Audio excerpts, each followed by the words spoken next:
Good morning, everyone. Hope everyone is doing amazing today on a Friday morning. So we're going to go again, practical Bitachon, it says in 22. Oh, soon enough, it's going to be 2023. And again, the trust, this class is a 10-minute class on Shaar Habitachon, Gate of Trust. In 5 minutes, we have a letter from the Lubavitcher Rebbe on trust. It's the English letters we're reading from of the Rebbe Responsa app. And I'm just happy everyone's able to be here and join. So I want to just give a little recap from the last time. We were talking about that there are 10 ways which someone with bitachon is greater than an alchemist. An alchemist, we mentioned, I'm sorry, last time I said 7, and I know there's a lot of what we're going to be reading in Shaar Habitachon. There's a lot of different numbers that we're going to go through, as it's just organized very nicely. And I was actually just listening to another class, I think the other day, and that's why I said 7, but it's actually 10 ways that someone with bitachon, someone with trust in God, is greater than an alchemist. And remember, an alchemist is someone that's a counterfeiter. He's able to make money whenever he needs. It's simple. Hey, I want to be able to buy a house. I could go tomorrow and I'll have all the money I need for that. I want to buy a Lamborghini. I could do that. Whatever you want to buy, whatever you want to get, you can get because you have all the money. So you kind of feel like, hey, I have everything I need. I have all the good.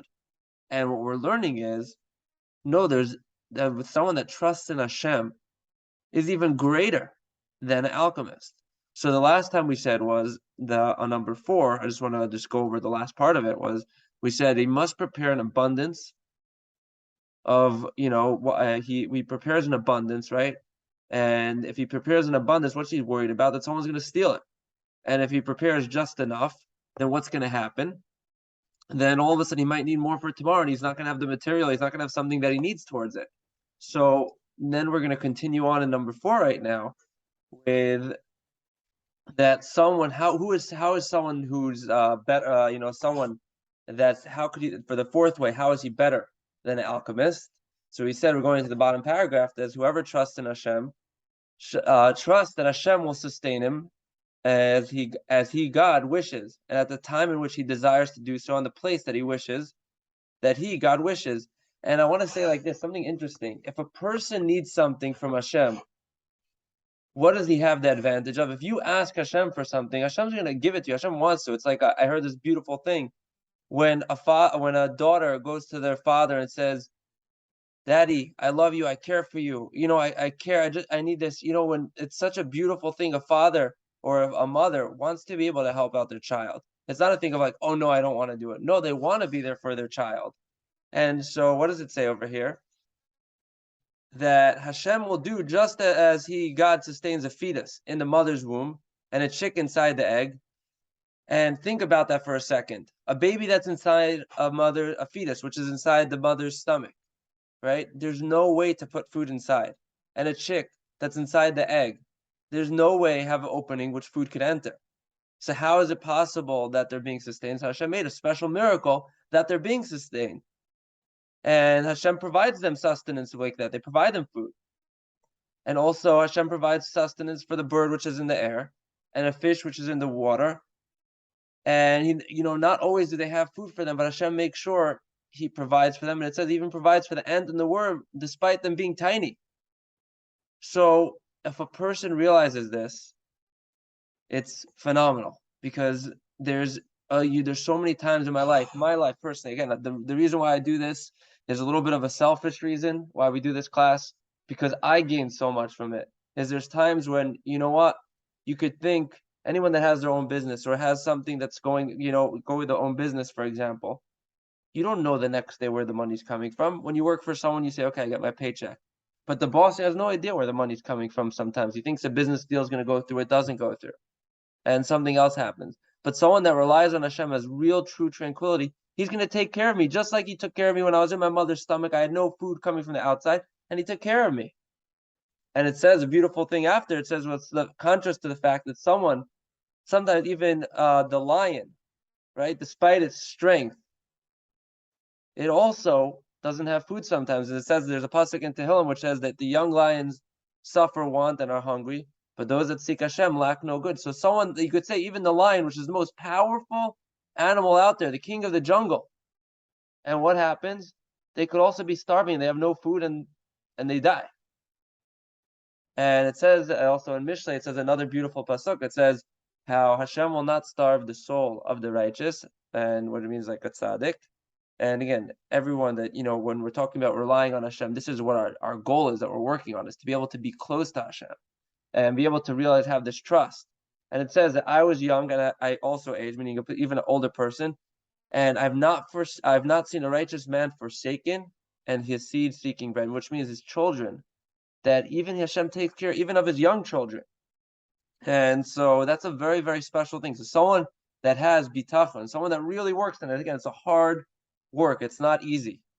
But someone that works on it, what's going to happen? Not only is it going to fare good for him, it's saying over here in Tehillim that it's going to also affect his children. So just a beautiful thing is just like a chick inside the egg is sustained and there's no opening. Just look at this picture for a second. It's fascinating. There's no opening inside, but inside this egg, the chick is able to get food.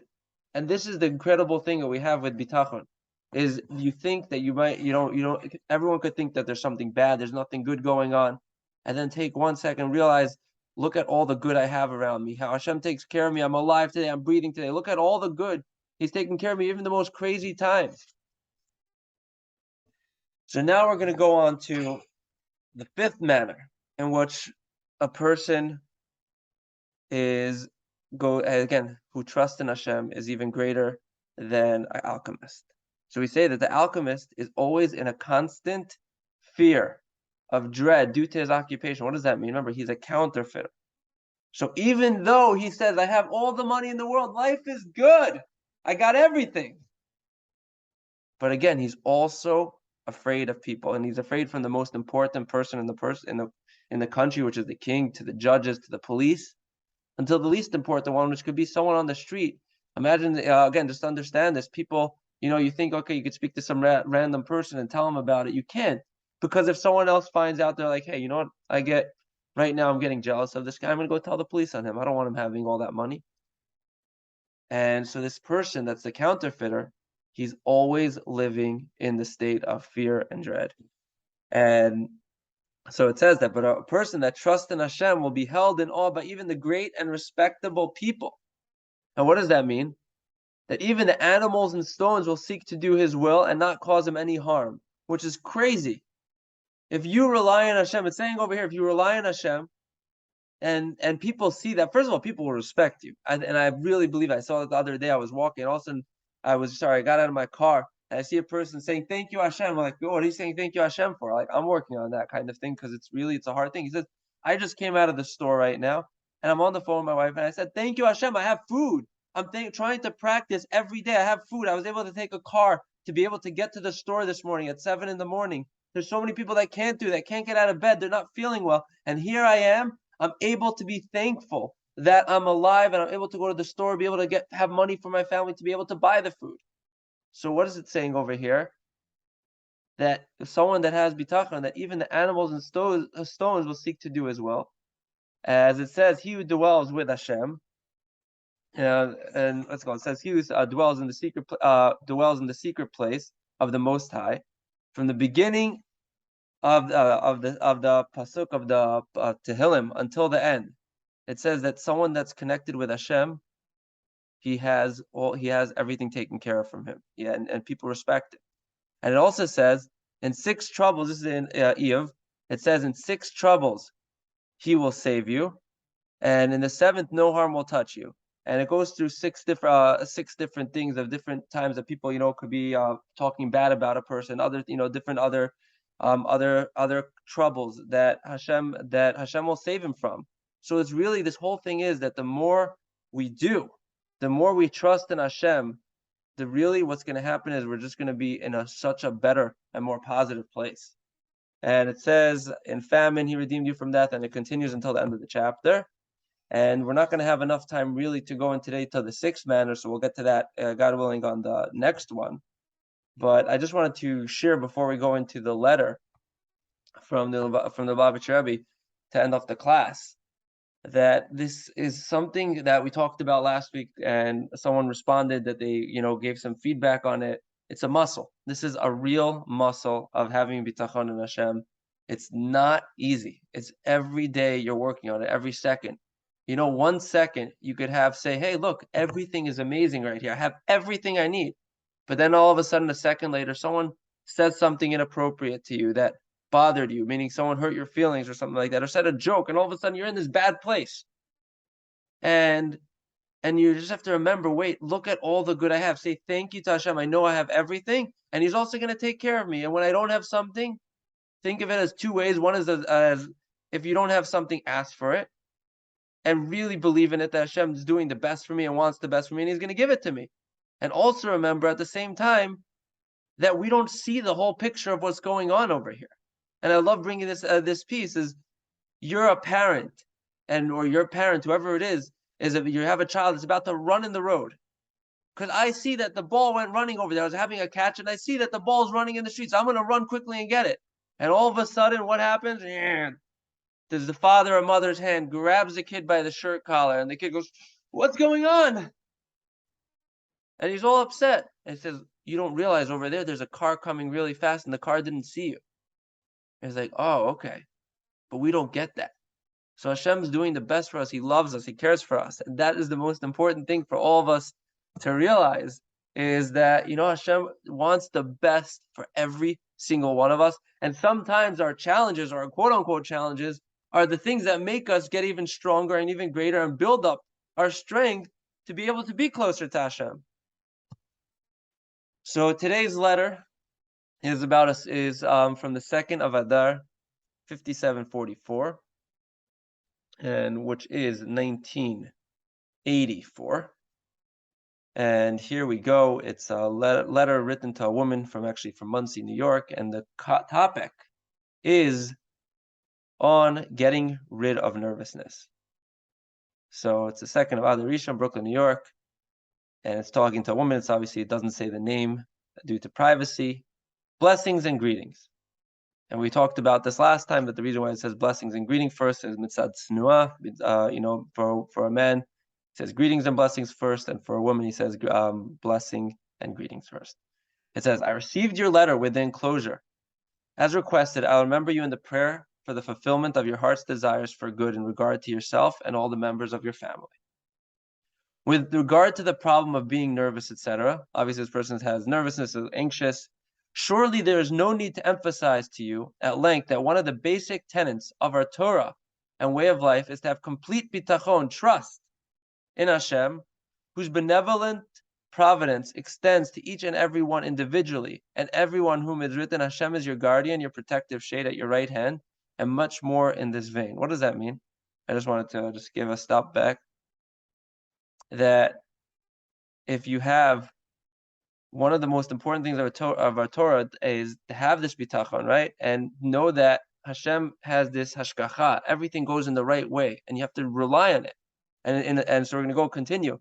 In addition to the essential thing, namely it being the fundamental aspect of our Torah Emet, it is also self-evident that bearing this in mind at all times would lessen one's anxieties and worries, and eventually eliminate them altogether. Because you know that everything that Hashem does is perfect, and it's Hashem's making sure even that the leaf on the tree that is blowing in a certain direction, that Hashem's doing. And then if you believe in that, it will take away your anxiety. It will take away your worries. And eventually, as it says, it eliminate them altogether. As one would always feel a deep sense of security and confidence regarding the present as well as the future. Needless to say, it is important to have such confidence in order to carry out in the fullest measure Hashem's directive, which is also a source of strength. To serve Hashem with joy and goodness of the heart. I brought this up before. The more you have happiness and joy, again, even though you might be going through a hard time, it will change the way of everything. I've seen that so many times in my life. Instead of being down, start dancing, put on music, whatever it is, get yourself riled up. It's hard. Fake it till you make it. But I'm telling you, it makes a massive change. And it says, wishing you atzlacha, which is success in all the above, and the essential bracha that together with your husband, you should bring up each and every one of your children to a life of Torah, to chuppah, to get married, and good deeds, which of course is also part of serving Hashem, but obviously not only a duty, but also a privilege and a pleasure. Receipt is enclosed for your tzedakah. She obviously had a charity organization, and may the zechus of it additionally stand you and all yours in good stead with blessing. So I just wanted to just say from this ending off today that if you realize that everything bitachon is from Hashem, it will take away your anxieties. Hey, why did this happen? Why is it going through this? How am I working on it? Again, it's work. It's constant work. It doesn't end. It's not going to end when you're 80 years old, 100 years old. But again, if you know what the cause of the problem is and say, hey, okay, I know I'm struggling with this, but this is part of my work I have to deal with, I'm going to be so much more in a better place. So that's our job, everyone, to remember that. Let's not be worried. Let's not be anxious. Know that Hashem's taking care of us. Wishing you all a beautiful, beautiful Shabbat, and have a beautiful, beautiful day.